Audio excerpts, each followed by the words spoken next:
Hello दोस्तों, welcome back my channel. आ चुके हैं और एक नॉलेजेबल वीडियो के ऊपर रिएक्शन लेकर। एंड तक देखना, बहुत ही इन्फॉर्मेटिव होने वाला है। और अगर अच्छा लगे, थोड़ा सा भी नॉलेज मिले आप लोग को, तो चैनल को सब्सक्राइब जरूर कर देना। आप लोग को ओरिजिनल वीडियो का लिंक मिल जाएगा in the description. So let's start this video. Hello friends, welcome to defence matrix. तो एक इम्पॉर्टेंट न्यूज़ निकलकर सामने आ रही है। तो डीआरडीओ द्वारा हाई एल्टीट्यूड ट्रायल कंडक्ट किए गए हैं इंटीग्रेटेड लाइफ सपोर्ट सिस्टम के, जो कि LCA-30 के लिए बनाया जा रहा है। इसमें mainly on board oxygen generating system को टेस्ट किया गया है, जो कि पार्ट है LCA-30 के इंटीग्रेटेड लाइफ सपोर्ट सिस्टम का। तो ये system defence bio engineering and electro medical laboratory द्वारा बनाया गया है, जो कि डीआरडीओ की बेंगलुरु बेस्ड लैब है। और ये टेस्ट 4 मार्च 2025 में कंडक्ट किया गया है। तो ये एक काफ़ी क्रिटिकल टेस्ट है। करीबन 50,000 फीट अबव मीन सी लेवल में यहाँ पर टेस्टिंग करी गई है और बहुत ही हाई बढ़िया जी गाइस, मैनूवर्स भी तेजस्वी ने ना परफॉर्म किए गए बहुत ही बढ़िया हैं तरीके से सिस्टम काम की किया। रिडंडेंसी को चेक करने के लिए। तो हाई एल्टीट्यूड पे ये चीज़ क्रिटिकल हो जाती है, क्योंकि हाई एल्टीट्यूड पर ही ऑक्सीजन लेवल नीचे हो जाता है, तो वहाँ पर आपको ऑक्सीजन की रिक्वायरमेंट होती है। तो पर्टिकुलरली हायर एल्टीट्यूड पर ये सिस्टम ऑप्टिमम परफॉर्मेंस देना चाहिए।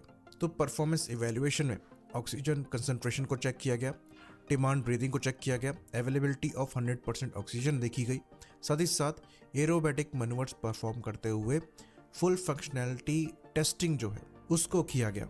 तो हर तरीके के पैरामीटर में जो परफॉर्मेंस है वो ऑप्टिमम यहाँ पर निकलकर सामने आई है।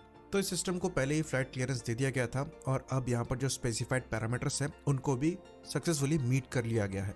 तो तेजस का जो इंटीग्रेटेड लाइफ सपोर्ट सिस्टम है, इसमें ऑनबोर्ड ऑक्सीजन जनरेटर तो है ही, साथ ही साथ 10 और लाइन रिप्लेसेबल यूनिट्स हैं, जो कि low pressure breathing regulator, breathing oxygen system, emergency oxygen system, oxygen sensor, NTG valve और दूसरे एडवांस कंपोनेंट्स को इंक्लूड करती हैं।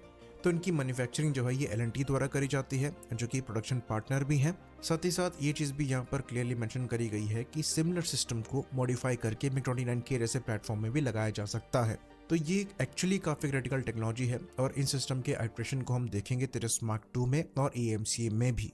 बाकी दूसरे जो इंडियन प्लेटफॉर्म है उनमें भी क्लियरली ये सिस्टम अब हम लगा सकते हैं।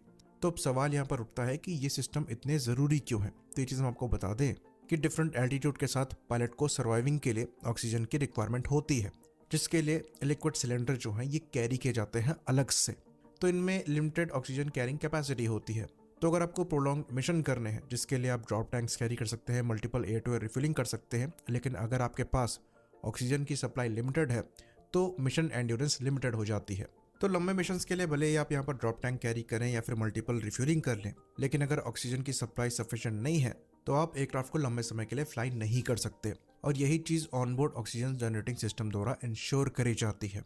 तो रफाल जैसे प्लेटफॉर्म जो हैं ये 11 घंटे तक मिशन परफॉर्म करते हैं। इंडियन एयरफोर्स ने खुद 6 घंटे तक मिशन परफॉर्म किए हैं इन प्लेटफॉर्म के साथ, जिसमें मल्टीपल रिफिलिंग भी करी जाती है। तो इतना एंड्योरेंस इसीलिए यहाँ पर मिलता है क्योंकि यहाँ पर ऑक्सीजन जो है ये ऑनबोर्ड जनरेट होता है। बाकी पहले यहाँ पर ये स्पेकुलेशन लगाए जा रहे थे कि ये जो ऑनबोर्ड ऑक्सीजन जनरेटिंग सिस्टम है जो कि डेवलप किया जा रहा है, ये तेजस मार्क 2 से AMCA में लगेगा। लेकिन इस रिपोर्ट में क्लियरली ये चीज़ मेंशन करी गई है कि इसकी जो टेस्टिंग है ये LCA-30 के प्रोटोटाइप व्हीकल 3 से करी गई है। और जो रिपोर्ट पब्लिश करी गई है उसमें भी clearly integrated life support system for LCA-30 लिखा गया है। तो अच्छी खासी पॉसिबिलिटी यहाँ पर एग्जिस्ट करती है कि ये सिस्टम LCA-30 मार्क 1A में भी लगाया जाए, ताकि ये प्लेटफॉर्म भी कैपेबिलिटी पोजेस करे प्रोलॉन्ग मिशन को परफॉर्म करने की। तो फ्यूचर में LCA-30 मार्क 1 से और मार्क 1A से ये एक्सपेक्ट किया जा रहा है कि ये एंटीशिप स्ट्राइक मिशन को परफॉर्म करें, जिसके अंतर्गत ब्रह्मोस NG जैसी मिसाइल जो है इनसे इंटीग्रेट करी जानी है। तो मैरीटाइम स्ट्राइक मिशन जो हैं ये यूजुअली थोड़े लंबे समय के लिए चलते हैं, तो वहां पर ये इंटीग्रेटेड लाइफ सपोर्ट सिस्टम जो है एक काफी क्रूशियल रोल प्ले करेंगे। तो ये एक्चुअली काफी बड़ी अचीवमेंट है। एक छोटे प्लेटफॉर्म से अगर आप एक्सटेंडेड एंड्योरेंस निकाल पा रहे हैं drop tanks, air to air refuelling और ऑनबोर्ड ऑक्सीजन जनरेटिंग सिस्टम की वजह से, तो ये आपको काफी अच्छी ऑपरेशनल फ्लेक्सिबिलिटी देता है, जो कि इंडियन एयरफोर्स के लिए काफ़ी ज़्यादा इंपॉर्टेंट बन जाती है, क्योंकि यहाँ पर नंबर्स का शॉर्टेज चल रहा है और अभी LCA-30 ही एक ऐसा प्लेटफॉर्म है जो कि अवेलेबल है और इंडक्ट किया जा रहा है। बाकी अब सवाल यहाँ पर उठता है कि क्या LCA-30 एक ऐसा यूनिक प्लेटफॉर्म है अपनी कैटेगरी में जिसके पास ये सिस्टम है, तो आंसर है नहीं। इवन कुछ रिपोर्ट सजेस्ट करती हैं कि JF-17 में भी ऑनबोर्ड ऑक्सीजन जनरेटिंग सिस्टम है, साथ ही साथ कोरियन FA-50 में भी ये सिस्टम अवेलेबल है। बट यहाँ पर जो खास बात है वो ये है कि हमारा सिस्टम इंडिजिनस है, यानी कि हम ये एबिलिटी पजेस करेंगे कि हम अपने रिक्वायरमेंट के हिसाब से यहाँ पर मॉडिफिकेशन कर सकते हैं, और इसीलिए ये कहा जा रहा है कि सिमिलर सिस्टम के जो वेरिएंट्स हैं ये MiG-29 के जैसे प्लेटफॉर्म में भी लगाए जाएंगे। तो दोस्तों वीडियो तो यहाँ तक ख़त्म। बहुत ही नॉलेजेबल था गाइस, बहुत ही सारा जो हमें खबर है वो इस वीडियो से मिल चुका है। तो फाइनली ये जो टेक्नोलॉजी के बारे में बताया गया है ये बहुत ही क्रिटिकल टेक्नोलॉजी जिसको कि हमने हासिल कर लिया और इसका जो टेस्ट है वो भी सक्सेसफुल हो चुका है। एल जिस तरीके से काम कर रहा है डिफेंस इंडस्ट्री के अंदर, मैं तो चाहता हूँ कि एल इसी तरीके से हमारे देश के लिए योगदान करते रहे और हमारे देश को ना और भी आगे लेकर जाए। वैसे तो दोस्तों हर एक फाइटर प्लेन में ऑक्सीजन का ये जो सुविधा या फिर ये जो सिस्टम है ये होता है, क्योंकि आप लोगों को पता होगा कि अर्थ से जितना ऊपर जाओगे ऑक्सीजन का जो मात्रा है वो कमते जाता है। तो उस टाइम जो हमारा पायलट होता है उन लोग को ऑक्सीजन का ज़रूरत होता है, तो इसलिए ही जो सिस्टम है वो फाइटर प्लेन में लगा रहता है। मगर ये जो सिस्टम है ना ये उससे थोड़ा सा एडवांस है और कुछ गिने चुने फाइटर प्लेन में ये लगा हुआ है जो कि वीडियो में बताया भी गया है गाइस।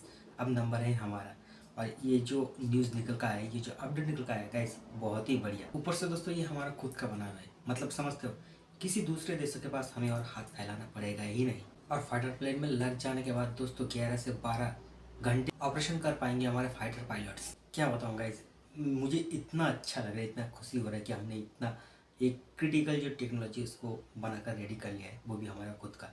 अभी तो इसका जो तेजस मार्क 1 का जो प्रोटोटाइप है उससे टेस्ट वगैरह हुआ है। अब देखते हैं कब तक एग्जैक्टली हमारे फाइटर प्लेन में इसको इंस्टॉल किया जाएगा, उसके लिए तो गाइस हमें इंतजार करना पड़ेगा। ओवरऑल वीडियो तो मुझे बहुत ही बढ़िया लगा। आप लोग को कैसा लगा कमेंट में जाकर बताना जरूर। अच्छा लगे तो लाइक और शेयर कर देना। मिलती है नेक्स्ट वीडियो में, तब तक के लिए जय हिंद जय भारत।